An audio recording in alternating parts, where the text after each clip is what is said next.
Hello everyone, हम देख रहे हैं ब्रह्मांड और पृथ्वी की उत्पत्ति के बारे में। ठीक है ना।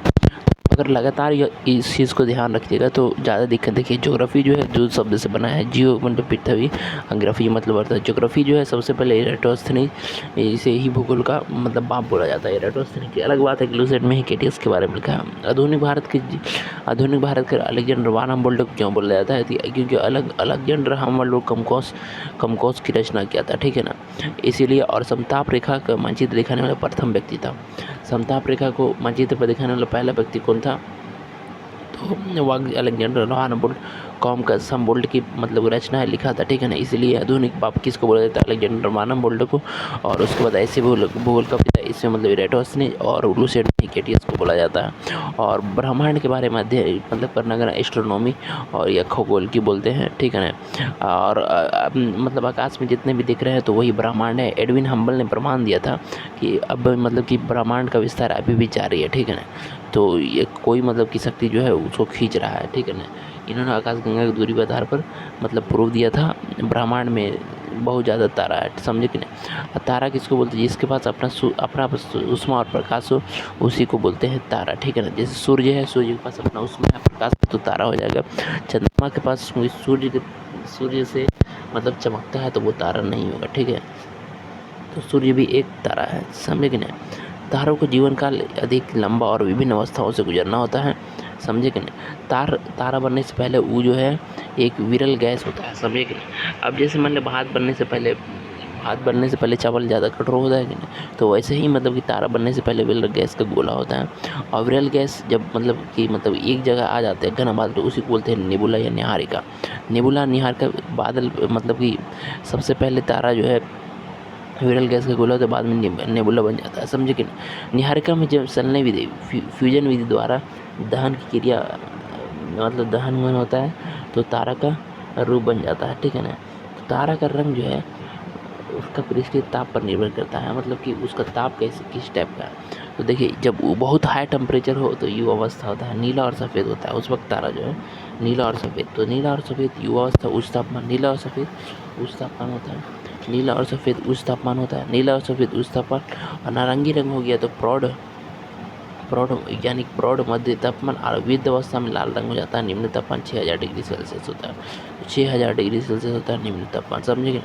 तारा का भविष्य कैसा होगा कि मतलब कि कितना दिन तक चलेगा, तो उसके प्रारंभिक द्रव्यमान पर निर्भर करता है। अब देखिए लाल दानों के बारे में। लाल दानों क्या है? लाल दानों और अभिनव तारा।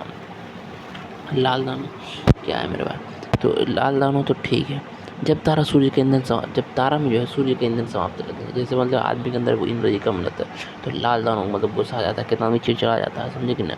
तो लाल दानों बड़ा होने लगता है। तारा का जन्म प्रोटोस्टार के रूप में होता है तथा जीवन का अंत जो है लाल दानों के जन्म में प्रवेश करता है। मतलब जीवन का अंत, तारा का जन्म जो है प्रोटोस्टार के रूप में होता है। समझे कि नहीं? और अंत जो है अभिनव तारा लाल दानों की तरफ होता है। समझे कि नहीं? अब देखिए श्वेत वामन और उसके बाद फिर अभिनव तारा। तो श्वेत वामन, देखिए श्वेत वामन से काला वामन बनता है। तो श्वेत वामन बन गया। देखिए लाल दानों से श्वेत वामन भी बनता है, लाल दानों से अभिनव तारा भी बनता है। तो लाल दानों से श्वेत वामन भी बन रहा अभी तो लाल दानों से अभिनव तारा। तो श्वेत वामन क्या है? यदि लाल दानों का द्रव्यमान सूर्य के द्रव्यमान से 144 गुना छोटा हो तो श्वेत वामन क्या है? यदि लाल दानों का द्रव्यमान सूर्य के द्रव्यमान से 40 गुना छोटा हो तो श्वेत वामन बोलते हैं। इसे जीवाश्म तारा भी कहते हैं। छोटा तारा के रूप में श्वेत वामन की अवस्था में चमकता है। छोटा तारा का अंतिम अवस्था में श्वेत वामन चमकता है। काला वामन किसको?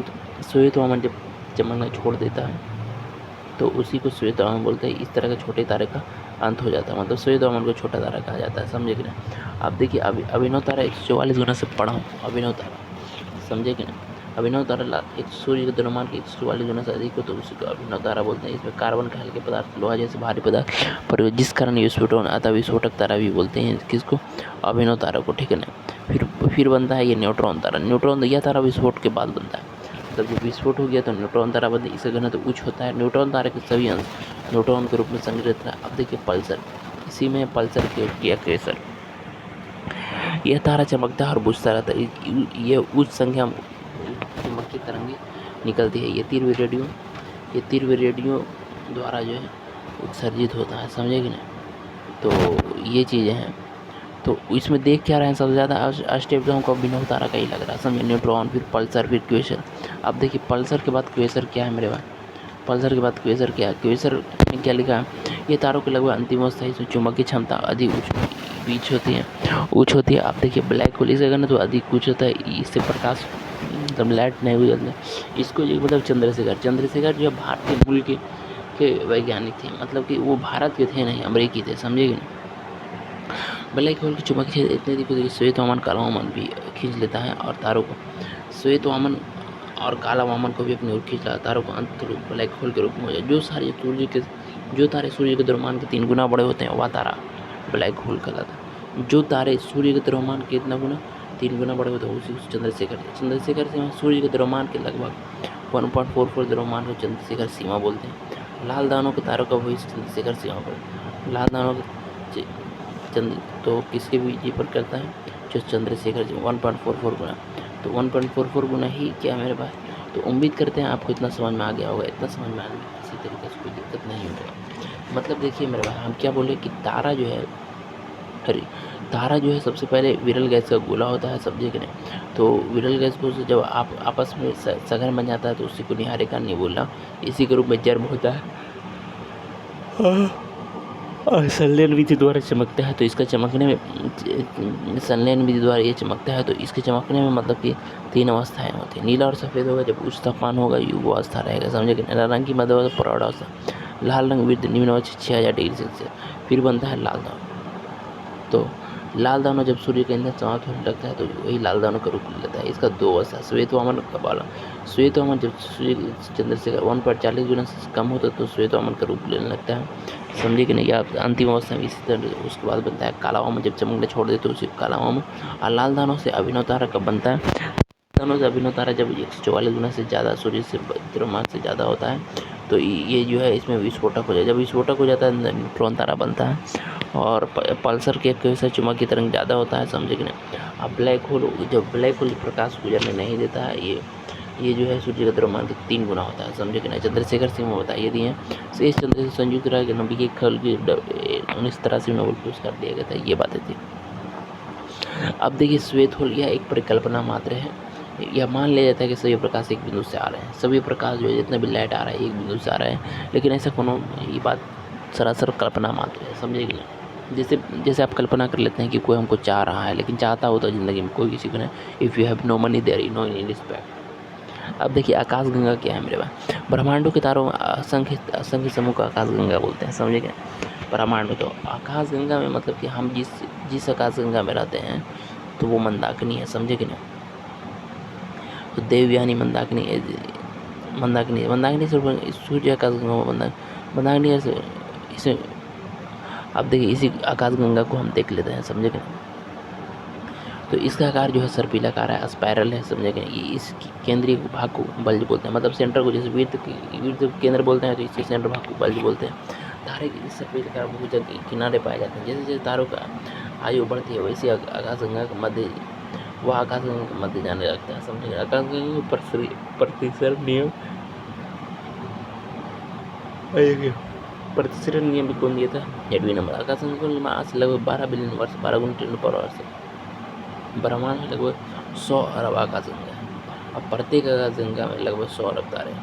हर्षल ने 1805 में बताया था कि पृथ्वी, सूर्य और अन्य ग्रह आकाशगंगा एक समांतर है। अब देखिए सुपर क्लस्टर, इसके अंदर क्लस्टरों के समूह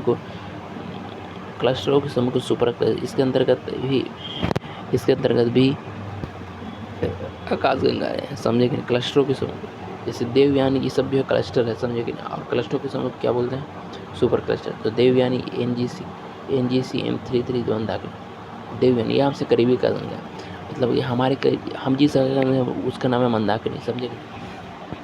मतलब मेरे भाई गंगा देवयानी भी है, मंदाकिनी भी है और NG M33 भी है, समझे कि ना। तो ये चीज़ें आकाशगंगाओं के समूह को क्या बोलते हैं, क्लस्टर। आकाशगंगाओं के समूह को क्या बोलते हैं, क्लस्टर।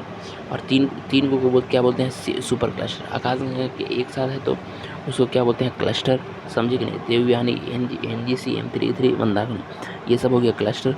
और 3 को एक साथ मतलब बोल देते हैं तो उसको बोलते हैं सुपर क्लस्टर, समझे कि नहीं। स्पेसिफिक नाम नहीं रहता है, जैसे किसी को आदमी को मतलब एक खास आदमी प्रिय रहता है तो नाम देता है, वैसे ही। तो देवयानी, एनजीसी, M33 मंदाकिनी। तो यह हमसे करीबी आकाश यह हमारी यह हमारी आकाश गंगा के 2.2 मिलियन प्रकाश वर्ष दूर है। समझिए 2.2 मिलियन प्रकाश वर्ष। दूसरा NGC M33 है। अब देखिए मंदाकिनी, हम जिस इसको देखा कौन था मेरे भाई, गैलीलियो, ठीक है ना। सूर्य से आकाशगंगा मतलब हम तो मंदाकिनी का आकार सर पे लगा रहा है, ऑलरेडी बात कर ली कि आकाशगंगा सर पे लगा रहा होता है। इसमें बल्ब, इसके बल्ब में मतलब केंद्र में ब्लैक होल पाया जाता है, जहाँ गुरुत्वाकर्षण के कारण यहाँ तारे को सर्वाधिक संग्रहित। तो श्वेत वामन तथा काला वामन को अपनी ओर की अंततः तारों का ब्लैक होल के रूप में तो बता ही दिए हैं। बल्ब के में तारों की संख्या अधिक होती है। ओरियन नेबुला मंदाकिनी के सबसे शीतल और साइरस सबसे चमकीला तारा है। साइरस को डॉग स्टार भी बोलते हैं। देखिए वो ओरियन नेबुला मंदाकिनी का सबसे शीतल, सबसे ठंडा तारा कौन? Orion nebula. और साइरस सबसे साइरस सबसे चमकीला तारा, यानी कि मंदाकिनी का सबसे चमकीला तारा कौन है? साइरस है। और मंदाकिनी का सबसे शीतल ठंडा तारा कौन है? Orion nebula. और तो साइरस को बोला जाता है डॉग स्टार। क्लस्टर बोलिए बता ही चुके हैं, आकाशगंगा को समूह को क्लस्टर बोला जाता है। तारामंडल तो तारामंडल क्या है मेरे भाई? तो तारामंडल मतलब सूर्य का मतलब विशेष आकृति बनते रहता है, ठीक है ना, आसमान में। तो उसी को सूर्य से दूरी की स्थिति मतलब कि सूर्य की दूरी के अकॉर्डिंग जो है मतलब बनता है, तो उसी को बोलते हैं तारामंडल, ठीक है ना। जैसे वर्तमान में जो है तारामंडल जो है 89 है। जैसे हाइड्रा, सेंटोरस में 94 तारों का समूह है, जो कि हाइड्रा में 68 तारों का समूह, सेंटोरस में 94 तारों का समूह है, और हाइड्रा में 68 तारों का समूह, 68 सेंटोरस जो है 94 तारों का समूह है, हाइड्रा जो है 68 तारों का समूह है, समझिए। तो ये चीज़ है। अब देखिए तो उसी तरीके से तारामंडल कौन कौन थे? बृहद, सप्तरी, उर्सा माइजर और Ursa Minor, little bear, big bear, dipper. यह 7 तारा से इसके ऊपरी तारे के ठीक सामने ध्रुव तारा बस ऊपरी तारे के, और इसमें जो है इसके सहयोग से ध्रुव तारा, यह सप्तरी से उल्टे करके है, किंतु यह सप्तरी से उल्टे कर इसके सहयोग से ध्रुव तारा को ढूंढा जाता है। तो लघु से ध्रुव तारा ढूंढा जाता है। इसके ठीक ऊपरी सामने ध्रुव तारा होता है, ऊपर में विरहद है। तो बोला इसके ऊपर जो है, इसके ऊपर पता नहीं, इसके ऊपर इधर कैसे लिखा है। देखिए ध्रुव तारा लघु के इधर रहता है, और इसके ध्रुव तारा सही से ध्रुव तारा मतलब कि 4 देख लिया लघु के, तो इधर ध्रुव तारा है। ध्रुव तारा यह सदैव उत्तर दिशा में चमकता है, क्योंकि पृथ्वी ऊपरी ध्रुव पर होता है। देखिए मेरे भाई क्या लिखा हो, यह हमेशा उत्तर दिशा में, क्योंकि ये जमीन के जो है उत्तरी ध्रुव पर होता है, क्योंकि ये उत्तरी ध्रुव, क्योंकि पृथ्वी से उत्तरी में, तो उत्तरी या लिटिल बियल तारे का समूह है। प्राचीन काल में इसका प्रयोग मतलब दिशा, डायरेक्शन, उत्तर दिखा लिया तो दक्षिण अपने आप पता चल गया, समझे कि नहीं। तो इसका दक्षिण पश्चिम में साइरस तारा होता है। तो इसका दक्षिण ध्रुव तारा के दक्षिण पश्चिम में साइरस, और साइरस के बारे में, साइरस को डॉग स्टार भी बोला जाता है। यह सबसे चमकीला तारा है, समझे कि देखिए साइरस को डॉग स्टार भी बोला जाता है, सबसे चमकीला तारा। ओरियन नेबुला मंदाकिनी का सबसे शीतल तारा। तो ये चीज़ें हैं। अब देखिए ओरियन द हंटर तारामंडल, तो ये तो देखिए डॉग के बारे में, साइरस के बारे में बताए। ओरियन द हंटर तारा इसे शिकारी की तरह दिखता है, इसे मिर्ग भी बोलते हैं। इसमें तारों की संख्या अधिक होती है, समझिए। इसके दक्षिण पश्चिम में साइरस तारा होता है। इसके दक्षिण पश्चिम में क्या होता है? साइरस तारा। इसके दक्षिण पश्चिम में साइरस तारा। हाँ, ध्रुव तारा के किधर होता है मेरे पास? साइरस तारा ध्रुव के मतलब दक्षिण, ओरियन द हंटर के दक्षिण पश्चिम होता है साइरस तारा, समझिए ना। और उसके बाद फिर अभी ये पढ़े थे, अब ये बोल रहे हैं।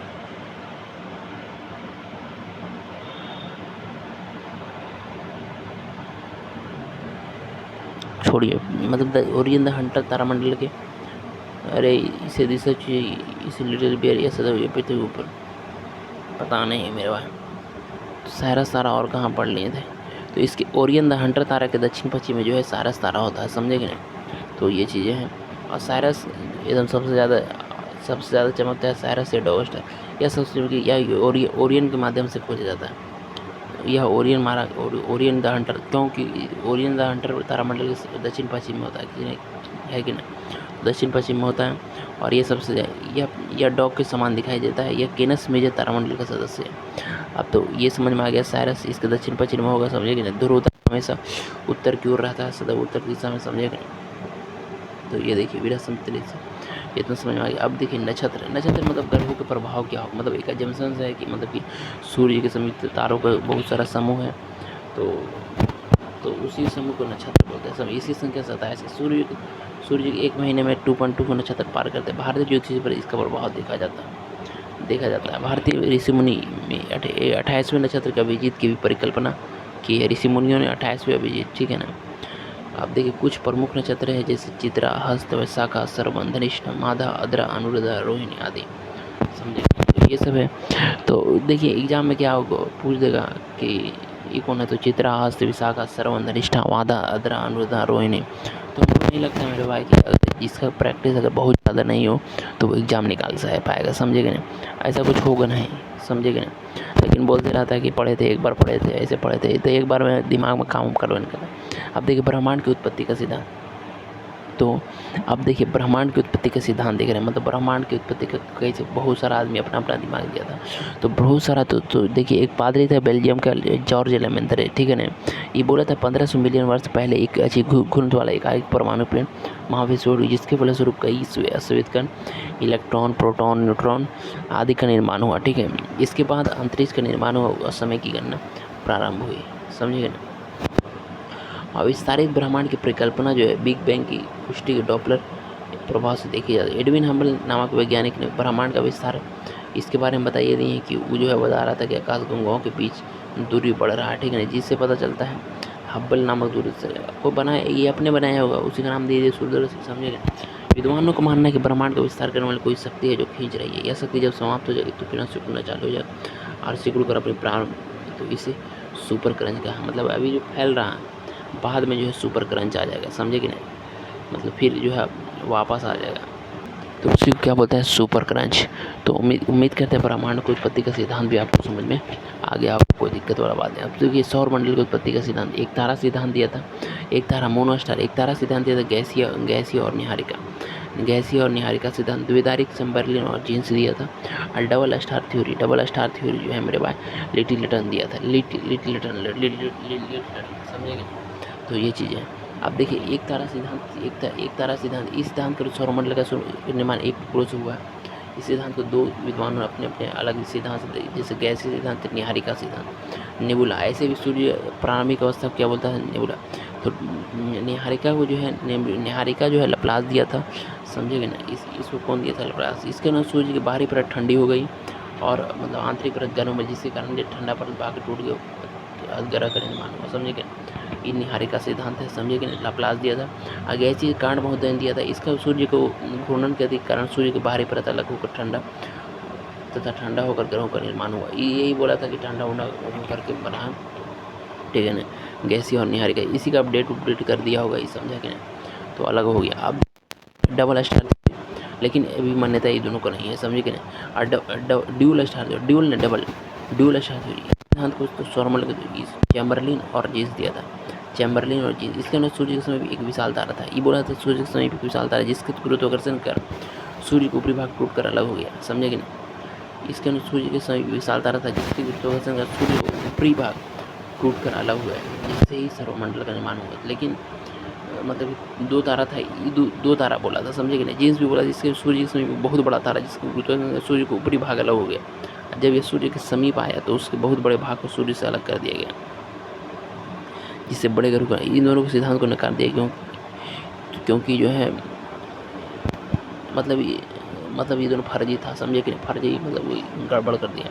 अब देखिए ड्यूल स्टार थ्योरी, ये बोला था कि देखिए तारा तो था मेरे पास, लेकिन एक और तारा था, समझे कि नहीं। इस सिद्धांत सौरमंडल के अनुसार सूर्य के अतिरिक्त दो तारा था। इस सिद्धांत को लिटिलटन, इसके अनुसार सूर्य के अतिरिक्त दो तारे थे, जिसमें तारों का विस्फोट हुआ है और सूर्य गुरुत्वाकर्षण के सूर्य के समीप आ गए, जिससे ग्रहों का निर्माण हुआ। जबकि दूसरा तारा ब्लैक होल में क्या हो गया, विलीन हो गई। इस सिद्धांत को मान्यता प्राप्त है। वर्तमान में ग्रहों का स्वरूप जो है विस्फोट तारा के रूप में हुआ। तो ये लिटिलटन दिया था, समझे कि नहीं, दो तारा, समझे कि नहीं। तो ये चीज़ें हैं, समझे कि नहीं मेरे भाई। तो उम्मीद करते हैं आपको इतना समझ में आ गया होगा, समझे कि नहीं।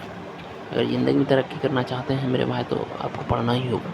अब देखिए सौरमंडल, सूर्य तथा उसके आसपास के ग्रह, क्षुद्र ग्रह, उपग्रह, आगुल्का, आकाशीय पिंडों, समूहों, इसको सौरमंडल बोलते हैं, ठीक है ना। सौरमंडल की उत्पत्ति से व्यावहारिक क्या पढ़ते सौरमंडल की उत्पत्ति ज्वारीय कल्पना कर पड़ती है अंग्रेज विद्वान जेम्स जीन ने 1919 में। सौरमंडल की प्रणाली की खोज कौन किया था? कोपरनिकस किया था। समझे पृथ्वी की दीर्घवृत्त पार में लगाते हैं, समझे कि नहीं। तो ये सब चीज़ें हैं। तो हम सौरमंडल को देखते हैं। सूर्य पहले मेरे भाई इस वक्त शुरू में था ना, तो ये बहुत टफ लगता था। सूर्य सौरमंडल का प्रधान है और इसका जो मतलब ये जो है लगभग 15 अरब वर्ष चलेगा, समझे कि नहीं। और इसमें जो है 5 अरब वर्ष हो चुका है। यह पृथ्वी का निकटतम तारा है। सूर्य जो है तारा, समझे कि नहीं। यह हमारे आकाशगंगा मंदाकिनी बोली, यह हमारे आकाशगंगा मंदाकिनी लगभग 26,000 प्रकाश वर्ष दूरी पर है। सूर्य हमारे आकाशगंगा के चारों तरफ एंटी क्लॉकवाइज 250। सूर्य हमारे आकाशगंगा मंदाकिनी को हमारे आकाशगंगा को कैसा घूमता है? 250 किलोमीटर एंटी क्लॉकवाइज, समझे क्या? एंटी क्लॉकवाइज मतलब जैसे घड़ी चलता है वैसे ना उल्टा, समझे कि नहीं। एंटी क्लॉकवाइज घूमता है। हमारी आकाशगंगा में केंद्र की परिक्रमा करने के सूर्य को लगभग 25 करोड़ वर्ष लगते हैं। मतलब आकाशगंगा को एक बार हमारे आकाशगंगा पृथ्वी को कितना लगता है? सूर्य कितना लगता है? 25 करोड़ वर्ष लगता है, ठीक है। जिसे ब्रह्मांड करते हैं। इसका व्यास जो है 13.92 लाख किलोमीटर है। तो आकाश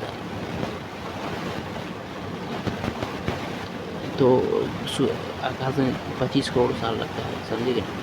और 13.9 किलो इसका व्यास है। सूर्य का प्रकाश पृथ्वी बनाने में कितना मिनट लगता है? 8 मिनट 20 सेकेंड, समझे कि नहीं। और चंद्रमा का कुछ मतलब कि 27 क्या बोलते हैं 2 मिनट रुके, चंद्रमा का भी हम पढ़े थे, समझे कि नहीं। देखिए चंद्रमा, हाँ चंद्रमा हाँ देखिए चंद्रमा 1.8 सेकेंड, चंद्रमा का प्रकाश 1.8 सेकेंड लगता है, यानी कि 1.8 सेकेंड, ठीक है। 1.8 सेकेंड। तो ये चीज़ें थी। तो यहाँ तक तो बता दिए मेरे भाई। अब देखिए सूर्य के अंदर हाइड्रोजन और हीलियम के संलयन के ईंधन प्लाज्मा होता है। सूर्य अपनी अक्ष पर पूर्व से पश्चिम की ओर घूमता है। सूर्य अपने अक्ष पर कितना पूर्व से पश्चिम की ओर घूमता है। इस घूमने की भूमध्य रेखा के 25 पृथ्वी दिवस के बाद आंतरिक सूर्य को कितने भागों में बांटे हैं? 3 भागों में। क्रोड, विकर्ण और संवहन मंडल। क्या क्या मेरे भाई? क्रोड, विकर्ण मंडल, रेडियो और संवहन मंडल। बिल्कुल मेरे भाई क्रोड, विकर्ण और संवहन मंडल। क्रोड, विकर्ण और संवहन मंडल। क्रोड, विकर्ण और संवहन मंडल। क्रोड, विकर्ण और संवहन मंडल। क्रोड, विकर्ण और संवहन मंडल। क्रोड, विकर्ण और संवहन मंडल। तो ये तो सूर्य को कितने भागों में बांटा गया है? 3 भागों में। क्रोड, विकर्ण मंडल, संवहन मंडल। क्रोड, विकर्ण मंडल, संवहन मंडल। क्रोड, विकर्ण मंडल और संवहन मंडल, समझे कि। तो क्रोड जो है मेरे भाई बीच का भाग है, समझे कि नहीं। यह मध्य भाग है और इसका लगभग जो है टेम्परेचर जो है 15 मिलियन है, समझे कि नहीं। इसका यह प्लाज्मा अवस्था होता है, यह नाभिक के संलयन अभिक्रिया के द्वारा हाइड्रोजन हीलियम बदल जाता है। क्रोड में क्या हो जाता है? हाइड्रोजन हीलियम बदल जाता है, प्लाज्मा अवस्था में रहता है। 15 मिलियन डिग्री सेल्सियस है, यह मध्य भाग है, समझे कि नहीं। विक्रम स्कोर में असंलयन के फलस्वरूप कई विद्युत चुम्बक की तरह निकलती है radioactive zone, X ray, gamma ray, G रे, फोटोन पाया जाता है। संवहन मंडल हाइड्रोजन के बने सेल में पाए जाना, अंदर की ओर बड़े होते हैं और बाहर की ओर छोटे होते हैं। इसमें हाइड्रोजन के बने सेल पाए जाते हैं जो अंदर की ओर बड़े और बाहर की ओर छोटे। इन्हीं से ऊर्जा का आगे क्या होता है? संवहन होता है, मतलब आगे की ओर जाता है, समझेंगे। अब देखिए सौर ज्वाला मतलब सोलर फ्लेम, मतलब कि वही मतलब कि जैसे हमारा मोमबत्ती है तो उसका फ्लेम मतलब उसका लाइट निकल रहा है। जब कोर में बहुत अधिक ऊर्जा होती है तो सूर्य के तीनों परतों को पार करके हाइड्रोजन की कक्षा से करते हुए सूर्य की सतह को छोड़कर सौरमंडल में प्रवेश करते हैं। जिस ज्वाला के पास तापमान कम होता है, जिसके पास ऊर्जा कम होती है, सूर्य अपने को खींच लेता है जी। लेकिन जो बेटा पागल रहता है, जिस ज्वाला का तापमान अधिक रहता है, सौरमंडल दूसरे गुरु तक पहुँचे। जब ये पृथ्वी करीब पहुँच गुजरता है तो गुरुत्वाकर्षण का प्रभाव का पृथ्वी पर गिरना वायुमंडल में विचलित कर पृथ्वी से जलने से क्या होता है? इस कारण जो है 3 प्रकार की घटना पृथ्वी के संचार में बाधा उत्पन्न होती है। एक ध्वनि, इसमें 3 घटना होती है। पृथ्वी के संचार फोन में बाधा होती है, एक ध्वनि उत्पन्न होती है जिसे वल्सर कहते हैं, एक रंगीन प्रकाश जो है उत्पन्न होता है जिसे अरोरा कहते हैं, ठीक है ना। उत्तरी गोलार्ध में उत्तरी बोर्गलिस और दक्षिणी गोलार्ध में अरोरा ऑस्ट्रेलिस कहते हैं, ठीक है। अब देखिए सौर कलंक क्या है मेरे पास? कलंक क्या बोलते हैं? सूर्य पे जो है काला धब्बा, उसी को बोलते क्या बोलते हैं? सौर कलंक, ठीक है ना। इसमें गर्म में प्रकाशित भाग को फैकुला कहा जाता है। सौर कलंक की खोज जो है सर्वप्रथम खोज किया था गैलीलियो किया था, समझे कि नहीं। सौर कलंक चक्र, सौर जो वाला सूर्य की विषुवत रेखा 0 डिग्री सेल्सियस से 40 डिग्री अक्षांश तक जाता है। इसे जाने में जो है 5.5 साल, आने में 5.5 साल लगते हैं। सूर्य विषुवत रेखा 40 डिग्री अक्षांश तक जाता है, इस जाने में 5 साल और आने में 5 साल लग जाता है, समझे कि नहीं। तो टोटल एक सन स्पॉट में 11 वर्ष का होता है। 2023 में जो है 23 साइकिल पूरा, वर्तमान में 24 साइकिल में चल रहा है। एक साल में 11 साल 100 सोलर स्पॉट होते हैं। तो आप इतना समझ में आ गया होगा, इतना समझ नहीं। अब देखिए चुंबकीय ताप मैग्नेटिक आर्क क्या है। जब सौर कलंक बनता है तो वहाँ की चुंबकीय ताप जब इसे चुंबकीय ध्रुव अपने इससे मैग्नेटिक जब जब जब सौर कलंक बनता है तो वहाँ की चुंबकीय क्षमता क्या होती है, बढ़ जाती है और इन किरणों को वो अपने खींच लेता है। जब सौर कलंक बनता है तो चुंबकीय क्षेत्र की समझ तो चुंबकीय क्षेत्र अपनी ओर खींच लेता है, उससे मैग्नेटिक आर्क बनता है, समझे कि नहीं। तो ये चीज़ बाहरी परतों 3 भागों में, सूर्य से बाहरी परतों को 3 भागों में बांटा जाता है, प्रकाश मंडल, वरमंडल और किरीटिया मुकुट। सूर्य के बाहरी परत को भी 3 भागों में बांट दिया। कौन कौन? प्रकाश मंडल जो लाइट देता है, सूर्य प्रकाश इसका तापमान जो है 6 डिग्री, बाहरी परत है, समझे कि 6000 डिग्री या फोटो में अधिकता पाई जाती है। वर्णमंडल मतलब कलर होगा, समझे कि नहीं। इसकी बाहरी परत के आधार पर मध्य भाग है, इसका तापमान जो है इसका मध्य भाग 32,400 डिग्री। इस क्रोमोस्फीयर के गैस उड़ते प्रवाह अस्फीक्यूल कहते हैं, ठीक है नहीं। सूर्य को वायुमंडल की बात, तो सूर्य को वायुमंडल मतलब बाहरी, तो इसका टेम्परेचर ज़्यादा 32,000, देखिए 1.2 सैकड़ा 6,000 है 32,400। और किरीटियम सूर्य का सबसे बाहरी भाग है जो लपट के समान होता है, इसे केवल सूर्य ग्रहण के समय देखा जा सकता है। इसके समान 27 लाख डिग्री सेल्सियस होता है। तो किरीटियम मुकुट सबसे बाहरी, वर्णमंडल उसका मध्य और प्रकाश मंडल सबसे बाहरी परत है लेकिन सबसे सटा हुआ, समझे कि। तो बस वर्णमंडल जो है, क्रोमोस्फीयर जो है सूर्य का जो है वायुमंडल है, समझे कि। अब देखिए सूर्य से कुछ तथ्य हैं। सूर्य में 75% हाइड्रोजन, 24% हीलियम, 75%। सूर्य पृथ्वी के लगभग 3,32,000, सूर्य जो है पृथ्वी से लगभग 3,32,000 गुना है। सूर्य का व्यास पृथ्वी से 109 गुना है। सूर्य का गुरुत्वाकर्षण पृथ्वी से 28 गुना, सूर्य का घनत्व पृथ्वी से 28 गुना है। सूर्य का व्यास पृथ्वी गुना 109 सूर्य को प्रति सेकंड 10/6 जूल। सूर्य जो है पूर्व से पश्चिम को, सूर्य को विषुवत रेखा 25 दिन में घूर्णन कर लेता है और सूर्य का ध्रुवीय भाग 31 दिन में घूर्णन करता है। सूर्य पृथ्वी के लगभग 14.96 करोड़ सूर्य की ऊर्जा नाभिक के संलयन द्वारा उत्पन्न होती है। अब देखिए ग्रह हो रहा आकाशीय पिंड जिसके पास ना तो उष्मा है ना ही प्रकाश है। उष्मा और प्रकाश से अपने निकटतम तारे का तारे उसी को चक्कर लगाते हैं। तो उसी को आकाशीय पिंड जिसके पास ना तो उष्मा है ना ही अपनी उष्मा और प्रकाश के लिए अपने निकटतम ग्रह को चक्कर लगाते हैं, तो उसी को क्या बोलते हैं? ग्रह बोलते हैं। ग्रह जो है 8 है, समझे कि नहीं। तो 8 में पृथ्वी स्पेशल हो जाता है, इसलिए उसको स्पेशल पढ़ेंगे। और प्लेटो यम की दर्जा समाप्त कर दिया गया, पहले 9 था अभी 8 है, समझेंगे। ग्रह के लिए सूर्य का छम चक्र काफ़ी भारी हो, अपने गुरुत्वाकर्षण एक गोला का रूप धारण करते, किसी अन्य ग्रह कक्षा को नहीं काटे, समझे कि नहीं। तो प्लूटो को दर्जा समाप्त कर दिया गया, इसलिए प्लूटो को यहीं पे दे दिया, समझे कि। देखिए प्लूटो यह 9वां ग्रह था, किंतु 24 का जो है चेक के राज्य की राजधानी प्राग अंतर्राष्ट्रीय पोलो बैठे हुए, जिससे प्लूटो ग्रह से हटा दिया गया, समझे। प्लूटो की खोज किया था क्लाइड टॉम्बैग, क्यों किया था? अभी इसका प्लूटो का नाम 134340 है, ठीक है 134340। और प्लूटो को ग्रह की श्रेणी में निकलने के 3 कारण। इसका कार्य बताइए छोटा, इसकी कक्षा जो है दीर्घवृत्तीय थी, इसकी कक्षा वरुण कक्षा को काट देती है। ग्रह का 2 श्रेणी बांटा जाता है, तो दोनों में जो है पार्थिव या आंतरिक ग्रह और जेवलिन या बाहरी ग्रह, दोनों को 4-4 करके बांटा गया। एकदम सही किया, समझे। बुध, शुक्र, पृथ्वी, मंगल और जेवलिन बाहरी ग्रह को 4 बांटों में बांट। ये जो है जमीन की तरह दिखता है, समझे, पृथ्वी की तरह, तो इसीलिए जो इसमें लोहा निकल के दिखता होता है, समझे कि नहीं। और ये जो है बृहस्पति के समान दिखता है, जेवलिन ग्रह बोलता है, इसे बाह्य ग्रह भी बोलते हैं, जैसे बृहस्पति, शनि, अरुण, वरुण है। तो उम्मीद करते हैं आपको समझ। देखिए उपग्रह जो ग्रह का चक्कर लगाता है उसी बोलते हैं कि अपने निकटतम उसमें प्रकाश, किंतु ये परिक्रमा अपने निकटतम ग्रह का ही करते हैं। तो देखिए उपग्रह 2 प्रकार के होते हैं।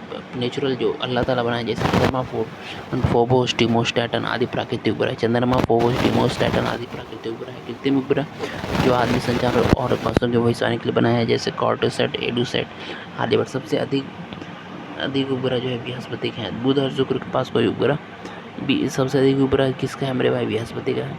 बुध और शुक्र के पास कोई उपग्रह है ही नहीं है, ठीक है ना। बुध शुक्र पृथ्वी, तो बुध शुक्र के पास कोई है ही नहीं है। बुध शुक्र पृथ्वी मंगल बृहस्पति शनि अरुण वरुण, सबसे ज़्यादा उपग्रह किसके हैं मेरे भाई, तो ये बृहस्पति का, समझेगा। तो ये चीज़ें हैं। देखिए पृथ्वी से दूरी के अनुसार शुभ शुभ सुमनबु विरश और सुमनबु पृथ्वी से दूरी सुमनबु और विरश और पृषु मनबु मंगल बुध, समझेगा ना। तो ये आकार का अंगीय ग्रह से बुध शुक्र पृथ्वी जो मंगल बृहस्पति शनि, ठीक है ना। तो ये चीज़ें हैं। अपने आज पर उल्टा उल्टा शुक्र और वेनस, तो ये चीज़ें हैं। तो उम्मीद करते हैं आपको इतना समझ में आ गया हो। अब एक एक करके ग्रह को देख लेते हैं। अब देखिए बुध ग्रह जो है ये मतलब कि रोमन संदेशवाहक देवता के नाम पर हुआ है, समझे कि नहीं। तो मरकरी ये बुध का नाम, ये सूर्य सौरमंडल का सबसे छोटा और सूर्य का सबसे निकट का ग्रह है। यह पृथ्वी के लगभग 18 गुना छोटा है, समझे। और इसका कोई उपग्रह नहीं है, हम बताइए दिए पृथ्वी या शुक्र, बुध शुक्र को, समझे। कोई उपग्रह है ही नहीं।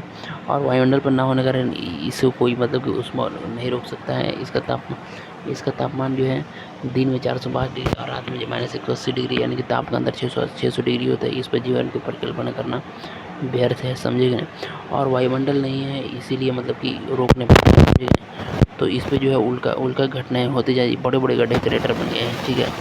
जिससे सबसे बड़ा क्रेटर जो है कोरोलिस बेलिन है। तो बुध ग्रह को जो है सबसे बड़ा कोने में भाई कोरोलिस बेलिन जो है क्रेटर बन गया। सूर्य पे 88 दिन में पूरा कर लेता है। यह सबसे तीव्रतम गति वाला, इसका परिभ्रमण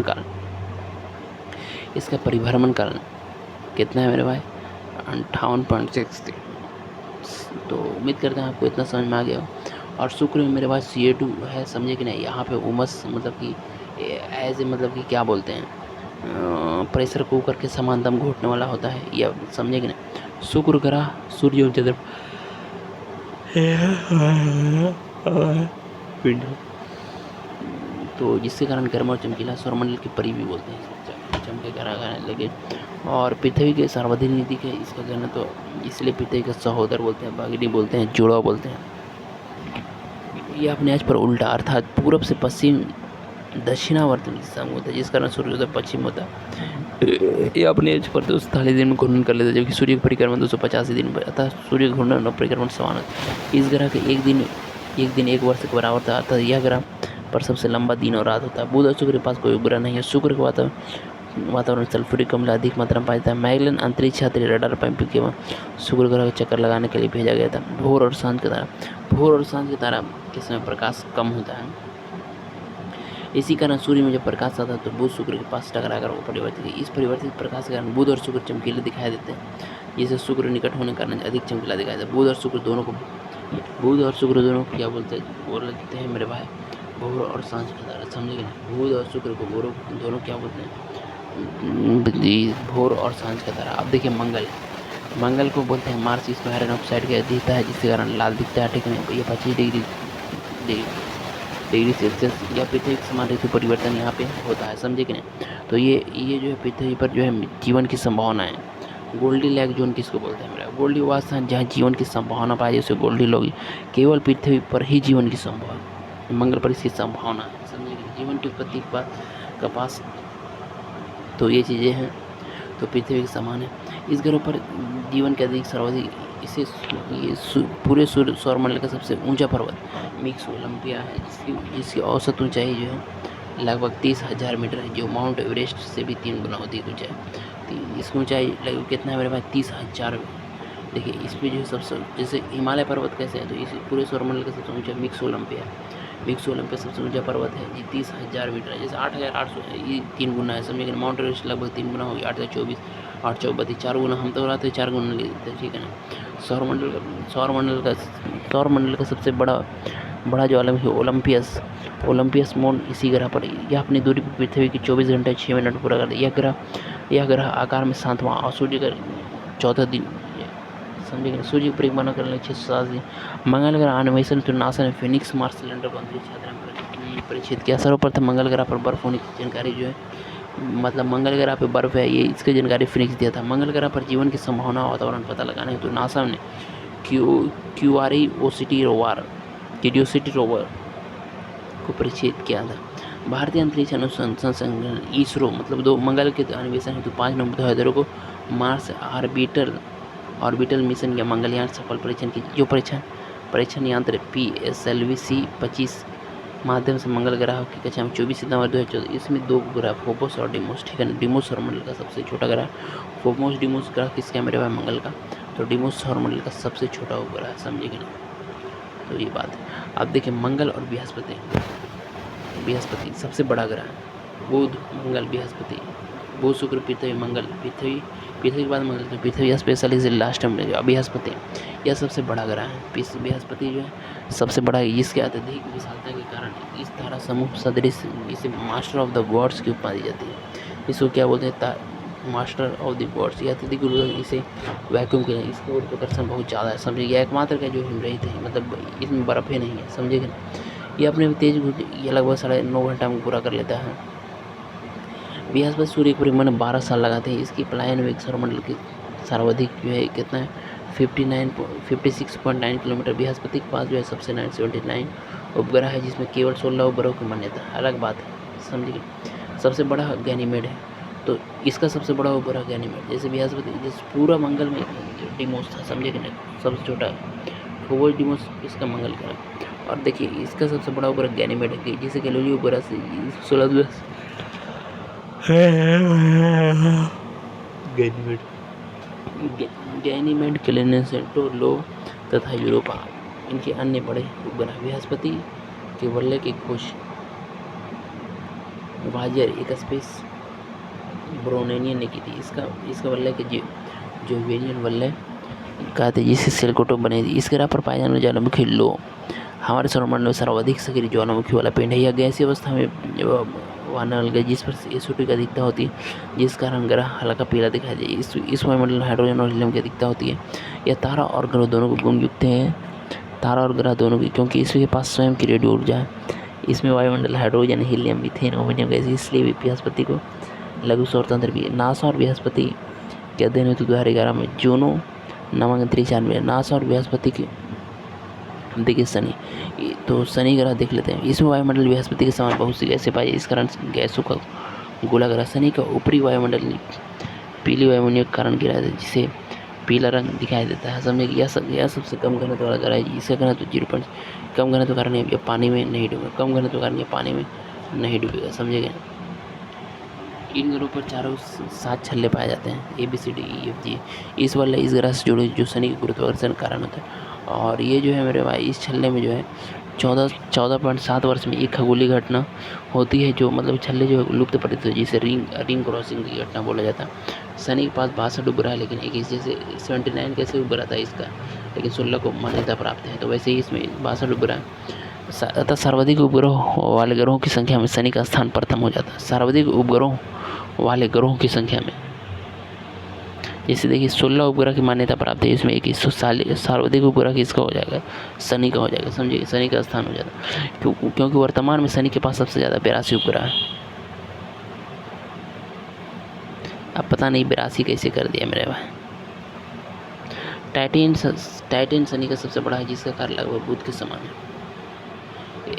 एन्सेलेडस नामक उपग्रह का सक्रिय ज्वालामुखी है। फोबो नामक उपग्रह शनि के अन्य उपग्रहों के विपरीत दिशा में फार्नियर, पायनियर और केसिंग यान शनि ग्रह का अन्वेषण हेतु भेजे गए प्रमुख। पायनियर और केसिंग शनि पर भेजे गए है, और उसके बाद फिर नासा बृहस्पति पर जो है जूनो नामक, समझे।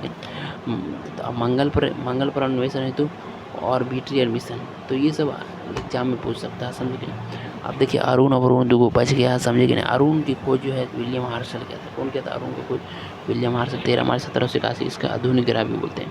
ये अपने अक्ष पर जो है 82 डिग्री लेटा हुआ है, जिसके कारण इसे लेटा हुआ दिखाई देता है। द्वितीय लेटा हुआ ग्रह शुक्र है। इस ग्रह पर मीथेन का अधिकता कारण हरा दिखाई देता है। मीथेन का अधिकता कारण जो है क्या जैसा दिखाई देता है, अलग बात है मेरे भाई। इसमें भी मीथेन की अधिकता है, वरुण पे भी, ठीक है ना, लेकिन नीला दिखाई देता है। अरुण का यह सबसे दूरी पर इसके परिक्रमा सबसे 165 पर यह सर्वाधिक ठंडा। वरुण जो है सबसे ज़्यादा, यह अपने अक्ष पर उल्टा घूर्णन, जिसके कारण यहाँ पर सूर्योदय पश्चिम, यह आकार में तीसरा बड़ा और सूर्य से सातवां है। इस ग्रह में 5 बल्ले पाए जाते हैं। इसमें 27 उपग्रह है जिसमें ट्रिटेनिया सबसे बड़ा है। तो अरुण का सबसे बड़ा उपग्रह ट्रिटेनिया है, समझेंगे ना। तो उम्मीद करते हैं आपको इतना समझ में आ गया होगा। तो वरुण के 14 अज्ञात उपग्रह है जिसमें टाइटेनियम को उष्ण गीजर का प्रमाण, परिक्रमण और परिभ्रमण। तो परिक्रमण लोटू की तरफ घूमने वाले को तो उसी को क्या बोलते हैं, परिभ्रमण, समझेंगे। परिक्रमण चारों ओर शादी के फेरा, ठीक है ना। तो परिक्रमण, अब देखिए परिक्रमण और परिभ्रमण, देखिए शादी का फेरा और लट्टू, परिक्रमण और परिभ्रमण ये पूछ देता है एग्जाम में, समझेंगे ना। जैसे बुध, तो ये मतलब कि ज़्यादा रटने वाला सब्जेक्ट है। दूसरों पर जैसे पृथ्वी पर, शुक्र पर, ग्रहस्पा, तो ये चीज़ें मतलब कि रटा हुआ होना चाहिए, समझे कि ना। अब रटा नहीं रहेगा तो काम कैसे चलेगा, समझे कि ना। तो ये चीज़ें हैं मेरे भाई, तो ये चीज़ें हैं तो है, समझे कि ना। तो बुध को 88 दिन लगता है और 59 दिन जो है परिभ्रमण करने को। शुक्र को 224 दिन, 243 दिन, पृथ्वी को 365 दिन 24 घंटा याद रहेगा। मंगल को जो है 87 दिन लगता है, समझे कि ना, और 25 घंटे लग जाता है। बृहस्पति को 12 वर्ष लग जाता है, 9.5 घंटे। शनि को जो 29 वर्ष परिभ्रमण के और 10 घंटे अरुण लगने लगता है, समझिए ना। अब देखिए ग्रहों का रंग लगता होगा नहीं पूछता, लेकिन पूछता है। बुध जो है ग्रे है, शुक्र जो है शुक्र जो है पृथ्वी जो है ब्लू, शुक्र येलो और बुध जो है ग्रे, मंगल जो है लाल और भूरा, बृहस्पति जो है ऑरेंज और व्हाइट, शनि जो है गोल्ड, अरुण जो है ब्लू ग्रीन, वरुण जो है ब्लू।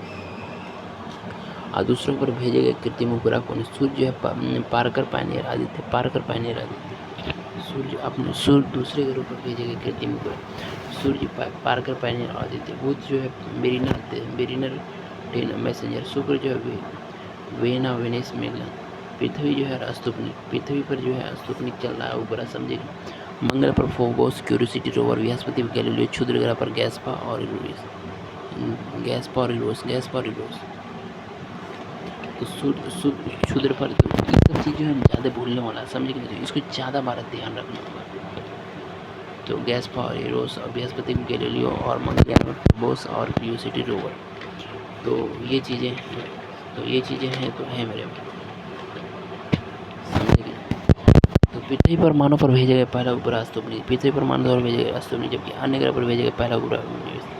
तो पृथ्वी पर पहला स्पुतनिक था, समझे कि नहीं, मानव द्वारा, और उसके बाद फिर अन्य ग्रह पर वेनस था, ठीक है। और इसको जो शुक्र पर उपग्रह ठोस अवस्था में रहते हैं, समझेगा। अब देखिए क्षुद्र ग्रह मेरे भाई 45 मिनट 42 मिनट करने के बाद जो है रेस्ट मांगता है दिमाग। अब देखिए क्षुद्र ग्रह देख रहे हैं, ठीक है ना, एस्ट्रॉयड क्षुद्र ग्रह। तो मंगल और बृहस्पति की कक्षा में ये घूमते रहता है, समझे कि ये ग्रहों को टूटे हुए, मतलब क्षुद्र ग्रह कुछ और नहीं, ये टूटे हुए भाग है।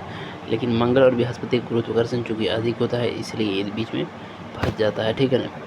क्षुद्र ग्रह पश्चिम से पूर्व की ओर दीर्घ वृत्ताकार का हम क्या करते हैं, परिक्रमा लगाते रहते हैं, ठीक है। और 2006 में प्लूटो ग्रह की श्रेणी को जो क्षुद्र ग्रह की श्रेणी में रख दिया गया।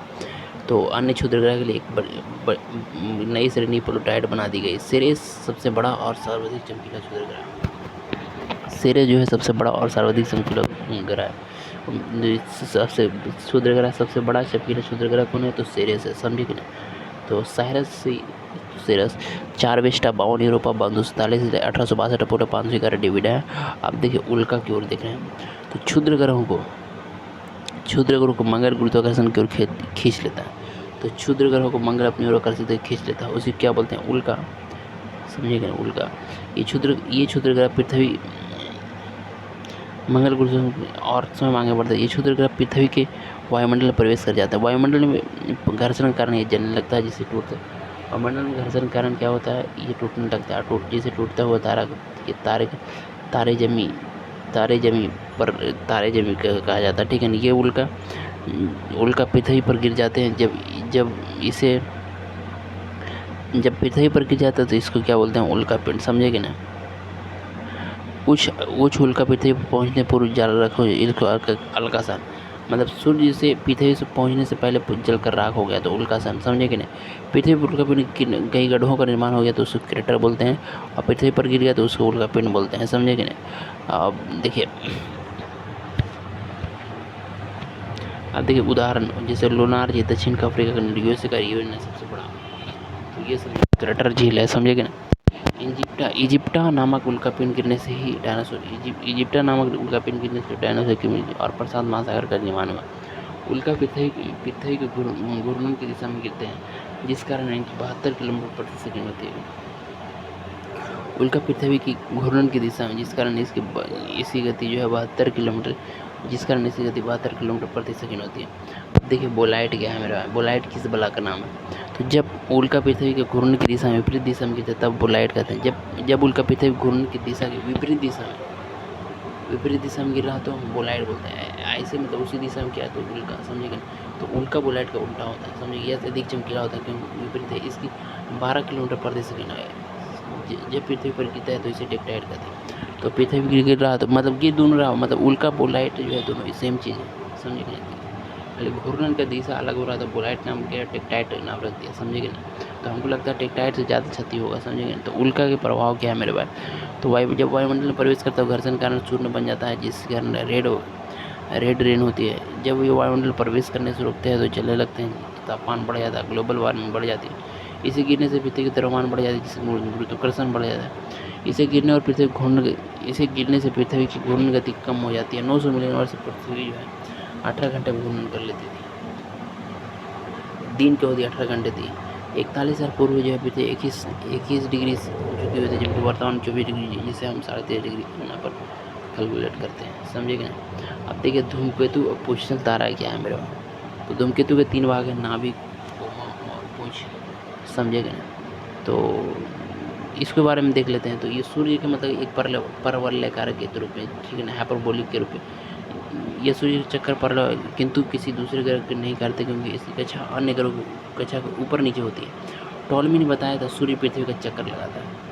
टॉलमी ने बताया था कि सूर्य जो है पृथ्वी का चक्कर लगाता है, जो कि गलत बताया। कोपरनिकस ने सौरमंडल की खोज की और बताया कि पृथ्वी और अन्य ग्रह सूर्य के चारों ओर चक्कर लगाता है। केपलर ने ग्रहों की गति का सिद्धांत, केपलर क्या बोला था, की गति का सिद्धांत कहता और कहा ग्रह धीरे जब सूर्य के करीब आते हैं और इनकी चाल बढ़ जाती है, जिसे गैलीलियो को दृष्टि बनाकर हबल नामक दूरबीन में ब्रह्मांड के विस्तारित होने का पता चलता है। तो ये चीज़ हम बहुत बार पढ़ चुके। जब ये सूर्य सभी बादल तापमान पास होकर जलने और चमकने लगता है। इसके पूछ सदैव सूर्य के विपरीत दिशा में होती है।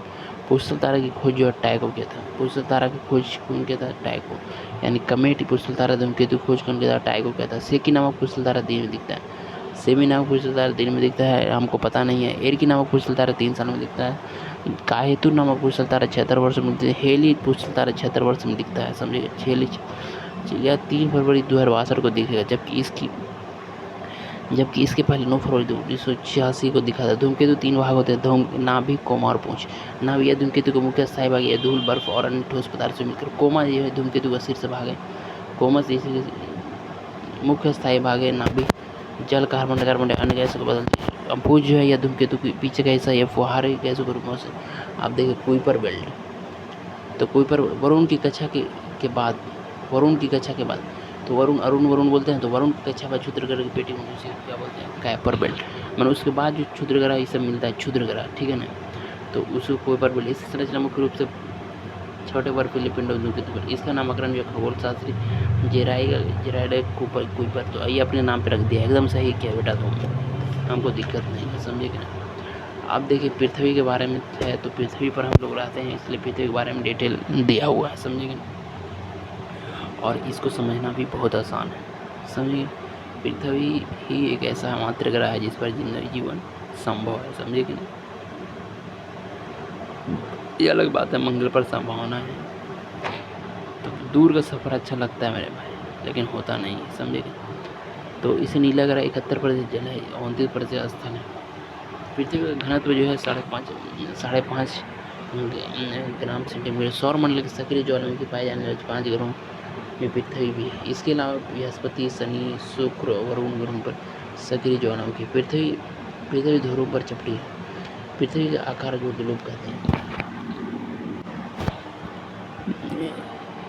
अब देखिए क्या है, पृथ्वी का घनत्व 5.5 ग्राम पे। सौर मंडल सक्रिय ज्वालामुखी पाए जाने 5 ग्रहों में पृथ्वी, इसके सौर मंडल में सक्रिय ज्वालामुखी पाए जाने 5 ग्रहों में पृथ्वी भी है। इसके अलावा बृहस्पति, शनि, शुक्र और वरुण ग्रहों पर सक्रिय ज्वालामुखी कहाँ? बृहस्पति, शनि, शुक्र और बुध, मतलब 5 रूप सक्रिय ज्वालामुखी है, समझिए। पृथ्वी ध्रुव पर जिसके पृथ्वी इसके एकत्रित गोलक कहते हैं। पृथ्वी गोलाकार है और अस्तु गोला था, समझ गए। पृथ्वी की विषुवतीय रेखा पर 12/7/56 107 127 56 127 14 व्यास जो है ध्रुवीय पे है। विषुवतीय व्यास कितना है मेरे भाई? 12/756 ध्रुवीय व्यास है। पृथ्वी अपने आज पर जबकि अपने तल पर 66.5 डिग्री झुका हुआ है। आप देखिए घूर्णन। पृथ्वी अपने आज पर पश्चिम से पूर्व 16 से 10 किलोमीटर की चाल से 24 घंटे में एक घूर्णन पूरा करती है, समझेगा। और परिक्रमण, सूर्य घूर्णन के कारण क्या होती है? दिन और रात समीर का उत्पन्न ज्वार भाटा कोरियोलिस बल का उत्पन्न होना होता है। और परिक्रमण के कारण जो ऋतु परिवर्तन होता है, समझे। दिन रात छोटा बड़ा होना, ध्रुव पर 6 महीना दिन और 6 महीना रात का होना, 365 दिन 5 घंटा 48 मिनट 40 सेकंड। 6 महीने का दिन 6 महीने रात होने की घटना भाग होती है जिस पृथ्वी को घूर्णन और अक्ष पर झुका होना। आप देखिए अवसर उपसर, सूर्य और पृथ्वी की दूरी 15.21 करोड़ बढ़ जाती है, तो इसे क्या बोलते हैं? सूर्य और पृथ्वी की दूरी जब 15.2 करोड़ बढ़ जाती है तो उस अवसर यह घटना जो है प्रत्येक 4 जुलाई को होता है, समझिए ना। इतना करोड़ दूरी बढ़ जाती है। और उपसौर जो है जब सूर्य पृथ्वी की दूरी 14.70 करोड़ घट जाती है तो उसे बोलते हैं मेरे भाई क्या? उपसौर पेरिहेलियन एफेलियन या 3 जनवरी को होता है, समझिए ना। एपिसाइड लाइन तो अवसर उपसर को मिलाने वाले काल्पनिक रेखा वेबसाइट, लेकिन होता कुछ है नहीं, समझिए ना। मान लिया ऐसा। अब देखिए खगोलीय इकाई है मेरे भाई। अब देखिए खगोलीय का सूर्य और पृथ्वी के बीच की दूरी के लगभग 15 करोड़ किलोमीटर है, समझिए ना। इस दूरी को सूर्य और पृथ्वी की औसतन दूरी जो है 15 करोड़ किलोमीटर है। 14 करोड़ 96 करोड़ किलोमीटर, 14.96। इस दूरी खगोलीय इकाई कहते हैं। सूर्य के प्रकाश को पृथ्वी तक आने 8 मिनट 16 सेकंड लगते हैं, जबकि चंद्रमा को 8.8 माइनस 1.25 सेकंड लगते हैं। अब देखिए पृथ्वी पर कुछ बात जियोड है 1214, भूमध्य रेखा का 56, ध्रुवीय परिधि 40,008 है, विषुवत रेखा पर 40,075 है, द्रव्यमान जो है 5.97 10-24 किलोग्राम है, जलीय भाग 71%, आयतन जो है 10.83 है, औसतन 5.52 है। और पृथ्वी की अनुमानित आयु 4.46 वर्ष और धरातल के क्षेत्र 51.1 करोड़, परिभ्रमण 23 घंटा 56 मिनट 4 सेकंड, परिक्रमण 365 दिन 5 मिनट 48 मिनट 46 सेकंड, परिक्रमण वेग 29.1 है, परिक्रमण वेग और परिक्रमण मार्ग की लंबाई 96 करोड़, सूर्य से न्यूनतम दूरी 17.7 करोड़, सूर्य से अधिकतम दूरी 15.21 करोड़, सूर्य की माध्य दूरी 17, सूर्य से पृथ्वी 8 मिनट 16 सेकंड, चंद्रमा से दूरी 384.0। अब देखिए चंद्रमा को पृथ्वी का जीवाश्म, चंद्रमा की रात की रानी कहते हैं। चंद्रमा का अध्ययन जो है सेलेनोलॉजी कहलाता है। चंद्रमा पर वायुमंडल न होने के कारण यहाँ तापमान अधिक होता है। दिन में तापमान जो है 100 डिग्री और रात में हो जाता है 180 डिग्री। वायुमंडल का भाव कारण चंद्रमा पर अत्यधिक उल्का गिरते हैं, समझिए। जिस कारण चंद्रमा पर बहुत गढ़े, इसलिए रात में जब देखते हैं तो काला दिखाई देता है, समझिए।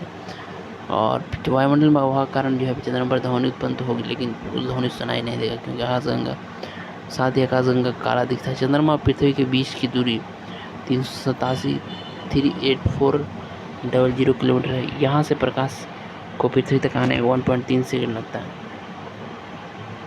जब पृथ्वी और चंद्रमा के बीच की दूरी न्यूनतम होती है, तो इसे बोलते हैं पेरेगी। क्या बोलते हैं? पेरेगी। इस चंद्रमा का अपेक्षाकृत तो बहुत अधिक वाष्प चमकीला दिखाई। जब दोनों के बीच की दूरी अधिकतम होती है तो इसे बोलते हैं अपोजी बोलते हैं। अधिकतम सूर्य तो बोलते हैं क्या? अपोजी, समझिए। अपोजी अधिकतम अपोजी। जैसे सूर्य और पृथ्वी की तुलना कर कैसे है तो वैसे ही है, ठीक है। अपोजी और उपभू जो है, अपोजी याद रखिए, समझे कि नहीं। बाकी चीज़ें अपोजी बाकी जो है उपभू अपने आप याद रहेगा। अब जब चंद्रमा और पृथ्वी समीप आ जाते हैं तो बहुत बड़ा दिखाई, जिससे प्रमाण करते हैं। हमें पृथ्वी के लगभग 59% भाग को है हम देख सकते हैं, ठीक है। चंद्रमा पृथ्वी 59% भाग दिखाई देता है, इसलिए चंद्रमा कटा हुआ प्रतीत होता है। इसका आकार में परिवर्तन नहीं, जिसे चंद्रमा कहलाया कहते हैं। हमें चंद्रमा केवल एक ही भाग दिखाई देता है, क्योंकि चंद्रमा जितनी भी पृथ्वी पर समुद्र पूर्ण कर लेता है। शुक्र और बुध को भी चंद्रमा की समान कलाएँ दिखाई जाती है। सूर्य बुध का भी चंद्रमा की समान कलाएँ देखी जाती हैं, शुक्र और बुध। तो ये सब जो है जो चंद्रमा की कलाएँ हैं मेरे भाई, जो कि हमको समझने में बड़ा दिक्कत होता है, समझे कि नहीं।